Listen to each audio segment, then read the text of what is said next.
Pakistan didn't contribute to climate change, but it's paying the price. I have covered wars across the world. I have also reported on many natural disasters. I've seen more than my share of death and destruction, but I've never wept. Lately I have been traveling in the flood-affected areas of Pakistan, and I cannot control my tears. My country is drowning in one of the worst environmental disasters the world has ever experienced. After visiting some of the areas hit by the floods, UN Secretary General António Guterres said he had never seen climate-related destruction on such a scale, and he appealed to the international community to help. Guterres noted that Pakistan is a victim of climate change produced by the more heavily industrialized countries. This was an important statement. Experts say Pakistan is responsible for less than 1% of global emissions. Now it is paying a heavy price for mistakes committed by others.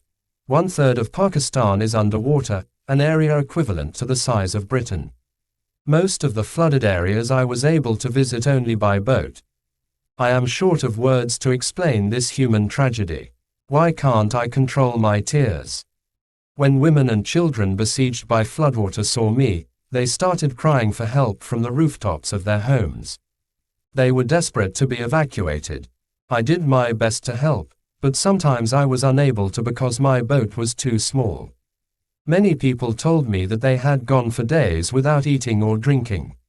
I never thought I would find myself reporting on the death of children in Pakistan from hunger, but this flood has changed all that by stirring up a storm of destruction and disease. In Balochistan I saw children dying at the sides of the road because, lacking any alternatives, they'd been forced to drink contaminated water from the floods. The most common question I heard in the disaster areas was, where is the government? Interestingly, all 4 provinces affected by the flood are ruled by different political parties. Imran Khan's party, the PTI, runs Khyber Pakhtunkhwa and Punjab. Prime Minister Shehbaz Sharif's allies control Sindh and Balochistan. People in the flooded areas were unhappy with all of them. Most of their parliamentary representatives were missing in action. Flooding victims complained to me again and again about bad governance and mismanagement. Their helplessness brought tears to my eyes many times. Millions of flood-affected people are living under open skies, without tents or other shelter. They don't even have graveyards to bury family members who died while fighting the floodwaters. Many have died from snake bites.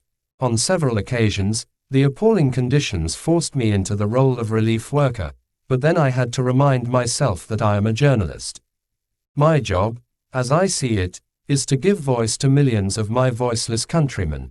2 months ago, I warned through one of my columns in the Post that climate change is becoming a bigger threat to Pakistan than terrorism. I wrote that article at the beginning of the monsoon season. Only about 150 people died in the storms that took place around then. Now the death toll is approaching 1,400. More than 33 million people, including 16 million children, have been affected by this catastrophe. 3.4 million children need urgent humanitarian assistance to protect them from the threats of waterborne diseases or drowning. Among the millions of affected people are at least 650,000 pregnant women, 73,000 of whom are expected to deliver next month. The floods have destroyed more than 1,800 miles of roads and 149 bridges. The waters have damaged 19,000 schools and 900 health facilities. Jail authorities are moving inmates away from prisons facing the threat of inundation.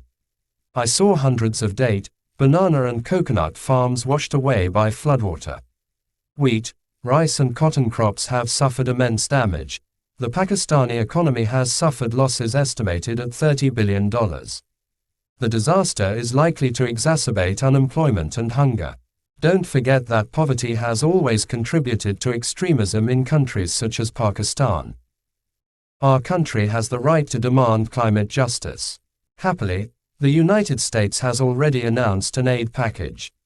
This isn't to say that we don't need to address the problems that are also our own fault. Last week, I visited the flood-hit area of Kalam, where many hotels on the Swat River were washed away. Local people told me heavy flooding had destroyed these hotels in 2010. Some hotels were constructed again inside the river area after local authorities were bribed. The river has now taken its own revenge on these illegal structures.